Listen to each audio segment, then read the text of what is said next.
Start करें। देखो हम बात करने वाले हैं कि ऑक्सीडेशन नंबर मेथड से आप किसी भी रेडॉक्स रिएक्शन को कैसे बैलेंस कर सकते हो। बहुत बेहतरीन तरीके से बताएंगे, विश्वास मानो। लेक्चर खत्म होते होते तक तुम रेडॉक्स रिएक्शन चुटकियों में बैलेंस करोगे। चलो स्टार्ट करते हैं। देखो अपने पास एक रेडॉक्स रिएक्शन है K2Cr2O7 plus FeSO4 H2SO4 Cr2SO4 का होल थ्राइज प्लस Fe2SO4 का whole thrice plus K2SO4 H2O। ये हमारे पास एक रेडॉक्स रिएक्शन है। अब देखो ये H2SO4 ये क्या बता रहा है, इसका मीडियम बता रहा है कि ओबी मीडियम कैसा है, एसिडिक है। इतना समझ में आया।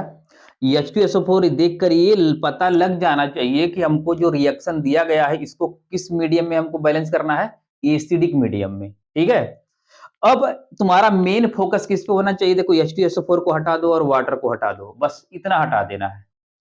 बात समझ में आ रहा है। अब चलो, अब हम क्या करेंगे, यहां पर सारे नंबर का ऑक्सीडेशन नंबर निकालेंगे। ठीक है, अब तुम देख लो जो सोडियम होता है, सोडियम इसका होता है प्लस का 1, सोडियम तो +1 होगा। अगर तुम क्रोमियम का निकालने चलोगे तो क्रोमियम को x मानोगे, तो बताओ सोडियम 2 है ना, तो 2 × 1, क्रोमियम को 2x, ऑक्सीजन का होता है -2 7 दूनी 14 इक्वल टू कितना करोगे, 0 करोगे। इसी तरीके से निकालोगे तो इसको कैलकुलेट करोगे तो x का वैल्यू आएगा +6, यानी क्रोमियम यहाँ पर किस ऑक्सीडेशन नंबर में है, +6 में है, और ऑक्सीजन किस में है, -2 में है। उसी तरीके से जब यहाँ पर तुम आयरन का निकालोगे, ठीक है भाई, आयरन का, तो देखो ऐसे पता कर लो तुम, देखो आयरन का कैसे होगा, अगर FeSO4 लिखा है ना, तो अगर इस तरीके से इसका पेट फाड़ दो तो सल्फेट बनेगा 2-, तो आयरन पे कितना प्लस होगा, 2+ होगा। ठीक है, तो यहाँ पर इस पे +2 होगा और सल्फर पे बताओ कितना होगा, +6, और ऑक्सीजन पे होगा -2 होगा। ठीक है, इस तरीके से निकाल लेंगे। और यहाँ पर देखो हाइड्रोजन +1 में, सल्फर +6 में, ऑक्सीजन -2 में। सल्फर का +6 क्यों आ रहा है, देखो सल्फेट होता है SO4 2-, सल्फर को क्या लेते हो, x, तो x प्लस क्या होगा, 4 × -2 बराबर में -2 लिखेंगे, सॉल्व करोगे ना तो -8 उधर जाएगा, +8 सॉल्व करोगे तो आएगा +6, इसलिए सल्फेट में जो सल्फर होगा वो +6 ऑक्सीडेशन स्टेट में है। अब अपने पास यहां पर आ गया, देखो यहां पर अगर देखो ये जो 3 लिखा है ये बेसिकली किसका चार्ज है, इस वाले का चार्ज है। ठीक है, तो यहाँ से +3 पता चल जाएगा। अगर ऐसे नहीं करना है भाई तो फिर यहाँ पे सल्फेट को तुम ऐसे अगर इसको ब्रेक करके लिखोगे, देखो ऐसे लिखोगे 2Cr, ठीक है, तो इसका जो चार्ज है किसका, इसका चार्ज होगा, और सल्फेट का कितना चार्ज होगा, -2 होगा। ठीक है, और तो यहाँ पर हम ये देख रहे हैं कि जो क्रोमियम का चार्ज है कितना है, +3 है। ठीक है, चलो अब हम लोग आगे निकाल लेते हैं। आगे अगर इसी तरीके से निकालोगे तो आयरन बताओ, आयरन का चार्ज कितना हो जाएगा, यहाँ से +3। ठीक है, क्रिस क्रॉस। और यहाँ पर सल्फेट पे देखो, सल्फेट पर यहाँ पर +6 होगा और ऑक्सीजन का -2, सल्फेट +6 ऑक्सीजन का -2। देखो सोडियम का सॉरी पोटेशियम का +1 और यहाँ पे सल्फर का +6 और ऑक्सीजन का -2। हाइड्रोजन का देखो +1, ऑक्सीजन का होगा -2। अब जिन एलिमेंट का ऑक्सीडेशन नंबर नहीं बदल रहा है उनको हम क्या मानेंगे, स्पेक्टेटर आयंस मानेंगे। ठीक है, वो केवल दर्शक हैं। अब ये क्या बता रहे हैं, इसको देखो,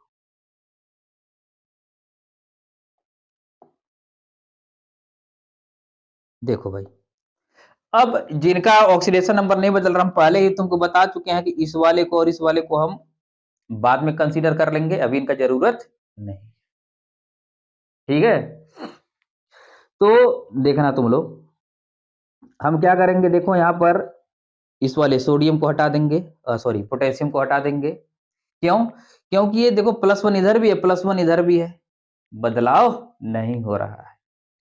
यहाँ पर देखो इस सल्फेट को भी रखने की जरूरत नहीं है, इस वाले सल्फेट को रखने की जरूरत नहीं, इसको सल्फेट को रखने की जरूरत नहीं है, इस सल्फेट को रखने की जरूरत नहीं है, क्योंकि इस पूरे रिएक्शन में ये लोग दर्शक का काम कर रहे हैं, स्पेक्टेटर आयन से इनका ऑक्सीडेशन नंबर बदल नहीं रहा है। तो लिखेंगे क्या, उसकी बात कर लो। देखो Cr2O7 इधर हो जाएगा 2 माइनस, अरे 2 सोडियम प्लस वाला हटेगा तो 2 क्या आएगा, माइनस आएगा। यहाँ पे आयरन पे प्लस का 2 हो जाएगा।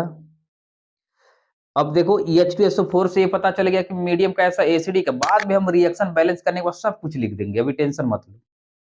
अब यहाँ पर देखो हम इसको लिख देते हैं क्रोमियम का Cr3 प्लस, और यहाँ पे देखो आयरन, आयरन कौन सा ऑक्सीडेशन नंबर में है, +3 में, देख लो यहाँ से और इसको देख लो। ठीक है, क्लियर हुआ। अब हम क्या करते हैं, अब यहाँ से हम इसका ऑक्सीडेशन नंबर में चेंज निकालेंगे। तो बताओ इसका +6 है, देखो 6 से गया 3, 6 से गया 3, चेंज कितने का होगा, 3 का, लेकिन कितने क्रोमियम एटम, 2, तो टोटल चेंज कितने का, 6 का। आयरन +2 से गया 3, तो चेंज कितने का, 1 का।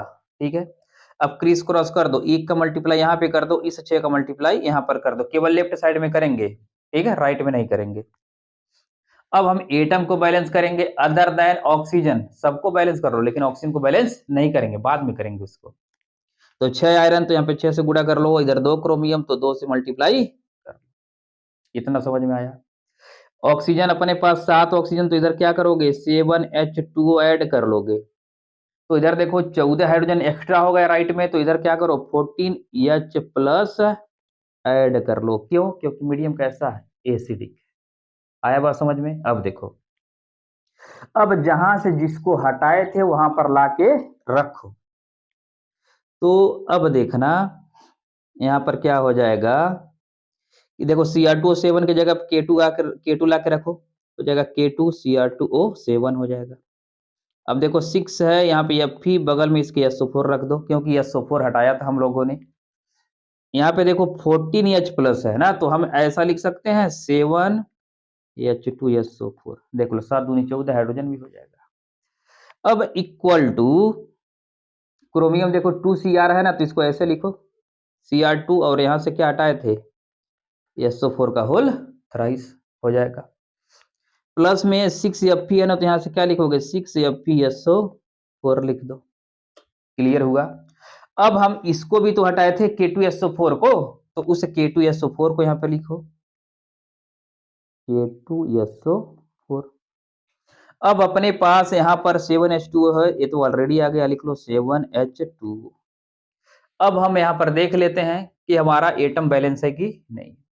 अच्छा एक चीज और बता दें, यहाँ पर तुम ये चेक कर सकते हो, देखो चार्ज यहाँ पर कितना कितना माइनस है, 2 माइनस, इधर 6 दूनी 12, और देखो 14H प्लस, यानी 14H प्लस और 6 दूनी 12, 14 12 कितना होगा, 26 में से 2 घटा दो, कितना आता चार्ज, 24 आता।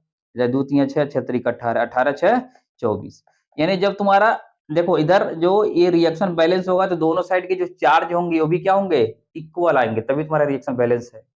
अब उसके बाद हम लोगों ने क्या किया, स्पेक्टेटर आयंस को जहां से हटाया था वहां पर लाके रख दिया। अब एक काम है, अगर तुम चेक करना चाहते हो तो एटम को काउंट कर लो। देखो यहाँ पर देखो 2 सोडियम, सॉरी यार पोटेशियम, 2K2 यहाँ पर, देखो 6 सल्फेट और 7 सल्फेट, कितना 7 6 13 सल्फेट हो गया। यहाँ पर देखो 6 3 9 और 3 6 3 9, सल्फेट काउंट कम पड़ रहा है अपना, ठीक है। तो let me check, 6 sulphate 7 6 13 sulphate हो गया, यहाँ से अपना 3 6 3 9 1 10 सल्फेट, यानी अपना कहीं ना कहीं क्या हो रहा है, मिस्टेक हो रहा है क्या। अच्छा एक चीज हमने गलत लिख दिया, क्या गलत लिखा है इसको देख लो। यहाँ पर जो हम लोगों ने ये लिखा है 6Fe4, ऐसे लिखना था, देखो यहाँ पर क्या था, ठीक है, तो मैं ऐसे 6 था ना, तो ऐसे लिखेंगे 3Fe2SO4 का होल थ्राइस। अब सही है, बराबर, देख लो। अब काउंट कर लो, यहाँ पर देखो 6 सल्फेट 7 7 6 13 सल्फेट हो गया ना। अब यहाँ पे देखो 3 3 3 9, तो 9 3 12 और 1 13 सल्फेट भी हो गया। अब हाइड्रोजन देख लो, इधर 14 हाइड्रोजन इधर है, 7 दूनी 14 हाइड्रोजन इधर है। बाकी देखो इधर अपना 7 ऑक्सीजन इधर था तो 7 ऑक्सीजन यहाँ से हो गया। तो इस तरीके से हम लोगों ने अपने रिएक्शन को क्या कर लिया, बैलेंस कर लिया। आया बात समझ में? हमने फर्स्ट मिस्टेक क्या कर दिया था, देखो यहाँ पर Fe2SO4 का होल थ्राइस था ना, हमने यहाँ पर 6FeSO4 डायरेक्ट लिख दिया था, जो कि रॉन्ग था। क्योंकि अगर ऐसे हम लिखते तो यहाँ पर ऑक्सीडेशन नंबर 2 हो जाता, लेकिन हमको ऑक्सीडेशन नंबर कितना रखना है, 3 रखना है। ठीक है, तो आई होप तुमको समझ में आया होगा। ठीक है, चलो मिलते हैं नेक्स्ट वीडियो में, तब तक के लिए बाय बाय।